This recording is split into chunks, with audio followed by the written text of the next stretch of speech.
सिर्फ किडनी में स्टोन भी अलग अलग तरह के स्टोन्स होते हैं जो अलग अलग तरह की डेफिशिएंसीज या दिक्कतों की वजह से पैदा हो रहे हैं, फिर उसमें क्या परहेज बड़े बता देते हैं डॉक्टर कि आप दूध भी मत पियो, केला भी मत खाओ, है ना, पालक तो खाना ही नहीं है, पालक तो क्या किसी भी तरह का ग्रीन नहीं खाना है। नहीं खाना। तो आपकी जो न्यूट्रिशन में आधे से ज़्यादा चीज़ें तो माइनस हो गई हैं, और एक बंदा जो ऑलरेडी अभी हेल्थ के उस फेज में है जहाँ उसको रिकवर करना है, कैसे रिकवर करेगा वो? देखो पता है क्या है, इसमें ज़्यादा परहेज होते नहीं है जितने तो ये डॉक्टर्स तो जो बता रहे हैं ये बताए जाते हैं। अगर इसके लिए आपको परहेज करने हैं तो प्रिकॉशन जो है वो आयुर्वेदिक अगर डॉक्टर की सलाह से लिए जाएं। अब आयुर्वेदिक डॉक्टर इसके लिए ज़्यादा परहेज नहीं बताते, नॉर्मल वो चीज़ें बताते हैं जिससे पथरी बनने का डाउट रहता है। जैसे मान लो पालक है, ये तो है ही है, आयरन वाली चीज़ें हैं, तो इसके लिए बहुत सारी फिर वो आयुर्वेदिक दवाइयाँ देते हैं जो मतलब कि आयरन की कमी को पूरा करें। तो ये ज़रूरी है। अब लोग कई तो मल्टीविटामिन बिना सलाह के डॉक्टर के लेते हैं। अच्छा। ये कभी नहीं होना चाहिए। बिना जैसे मैं च्यवनप्राश भी बता रहा हूँ, बिना सलाह के नहीं लेना चाहिए।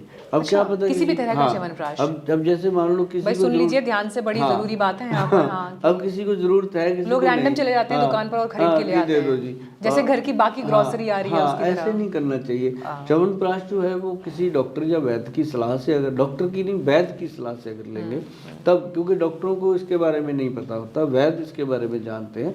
तो अगर किसी भी वैद्य की सलाह से आप लेते हो तो आपको बहुत गुड रिजल्ट मिलेंगे। अब जैसे स्टोन की बात आपने करी है, इसके लिए भी सबसे बेहतर होता है कि किसी वैद्य की सलाह से अगर आप चलो तो ये क्लियर हो जाते हैं। लेकिन अगर पित्ते में स्टोन है या गॉल ब्लैडर का स्टोन है वो रिमूव भी होता है, उसके लिए कभी किसी चक्कर में नहीं पड़ना चाहिए। अच्छा, ये दूसरा है जैसे स्टोन को लेकर, अब जिसके बॉडी में ये टेंडेंसी है कि वहाँ पे स्टोन बन ही रहे हैं उनको रेगुलर, क्या फिजिकल एक्टिविटी को लेकर भी कुछ है कि आप योगा या अगर कसरत करते हैं या वॉक करते हैं या ये सब इन सब चीज़ों में भी कोई रूटीन वाइज आपको कुछ ध्यान रखने की जरूरत है? उनको पानी पीना चाहिए कम से कम 2.5-3 लीटर डेली पानी का, उसको एक्सेस वाटर लेना चाहिए। और तुलसी की पत्तियाँ हैं पानी में डाल के रखें हमेशा, वो पीना चाहिए।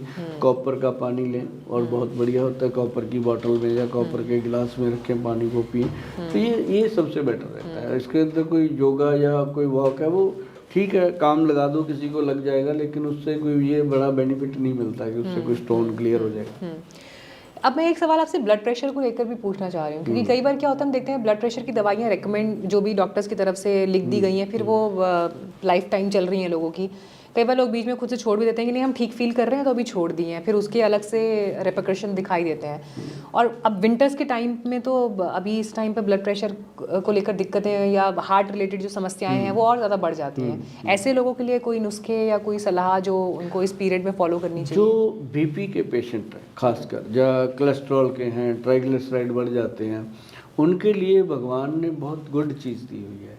नंबर 1 है मैडम अर्जुन का छाल, सबने सुना है, और इसमें आता है एक धमासा जड़ी बूटी है, और एक है धानसैन, और एक है पुष्कर मूल। 4 चीज़ें हैं, मैंने बोल दिया।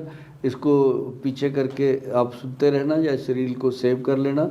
कृपया हाथ जोड़कर विनती है, इतना फ़ोन में नहीं उठा पाता, फ़ोन मत करना, क्योंकि फ़ोन के लिए मेरी आपसे माफ़ी पहले ही, क्योंकि जो चीज़ नहीं हो सकती फिर बाद में लोग एतराज़ करते हैं, गोल से फिर बोलते कि वो आके फ़ोन तो उठाते नहीं, भाई उठा नहीं पाते, इतने फ़ोन आते हैं।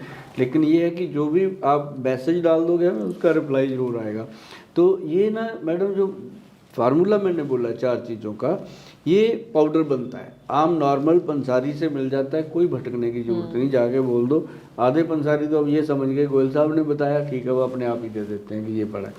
लेकिन पंसारी को एक बात जरूर कहना कि भाई साहब जितनी शिद्दत से, जितने प्रेम से गोयल साहब नुस्खे बताते हैं, उतनी प्रेम से आप हमें देना, साफ़ सुथरी देना, और बिल्कुल चेंज ना करना, कोई चीज़ देना, क्योंकि आपको तो पता नहीं जड़ी बूटी कौन सी क्या है, वो जो देगा वो आप बना लोगे। तो वो चीज़ जब आप बनाओगे, असली मिल जाए, तो घर पे ला के इसको बनाओ। इसका आधा 1/4 चम्मच, मतलब 1 कैप्सूल के जितना पाउडर आप रोज़ाना लेना शुरू कर दो।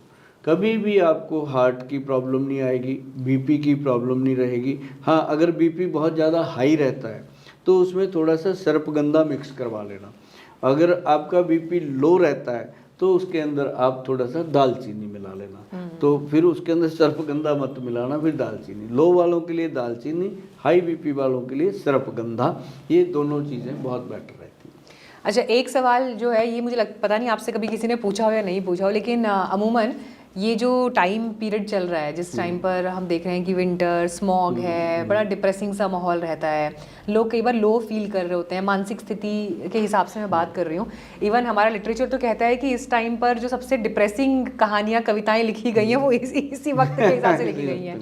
तो कई बार होता है ना, मूड को थोड़ा अपलिफ्ट करना है, एक फील गुड फैक्टर चाहिए, तो हैं चीज़ें किचन में ऐसी मौजूद जो आपको फील गुड करवा सकती हैं? आपकी रसोई में बहुत कुछ है मैडम, और क्योंकि जो रसोई है ना, जो किचन है और जो रसोई है, इसमें ज़मीन आसमान का अंतर है। जो किचन है वो किच किच से भरी हुई है, जो रसोई है वो रस से भरी हुई है। अब जब से हमने रसोई को किचन बनाया ना, तब से हमारी हेल्थ खराब हो रही है। क्यों? रसोई में होता था दूध, दही, मक्खन, पनीर और उससे बनी हुई चीज़ें। अब उसके अंदर आ गया फ्रिज, फ्रिज के अंदर आ गई स्माइली, उसके अंदर आ गया जूस, उसके अंदर आ गए रियल फ्रिज, ये वो सारा। तो वो चीज़ें अब बच्चे खाएंगे तो नेचुरली अब वो, जैसा हम कहते हैं ना, जैसा खाएं अन्न वैसा बने तन, तो वैसे ही शरीर बनेगा। तो अब आपकी रसोई में एक चीज़ आप कर सकते हो सबसे बढ़िया, कि एक तो पानी है वो घड़े का रखें। घड़े का पानी आप फ्रिज लाएं, चाहे लाखों रुपए का लाएं, कोई बात नहीं, लेकिन एक घड़ा जरूर रखें पानी पीने के लिए। और फ्रिज में जो चीज़ें ज़रूरी हैं वही रखनी है। और आटा कभी गूंदा हुआ फ्रिज में ना रखें। जितना आटा गूंद लिया, जो खाना खा लिया, जो बच गया उसकी रोटियां बनाओ, गाय को खिला दो, पुण्य लगेगा, खराब नहीं होगा। तो लेकिन एक जो चुस्ती फुर्ती और जिस्म की खुशहाली के लिए आपने पूछा है, वो आपकी रसोई में सबसे बढ़िया चीज़ है एक नींबू। नींबू, अच्छा, नींबू का रस आप अगर पीते हो तो कमाल का रिजल्ट आएगा। लेकिन उसको पीने के लिए समय जो होता है वो सूर्य के अंतर होता है, सूर्य उदय होने के और अस्त होने के बीच में, आगे पीछे, डे टाइम में, डे टाइम में।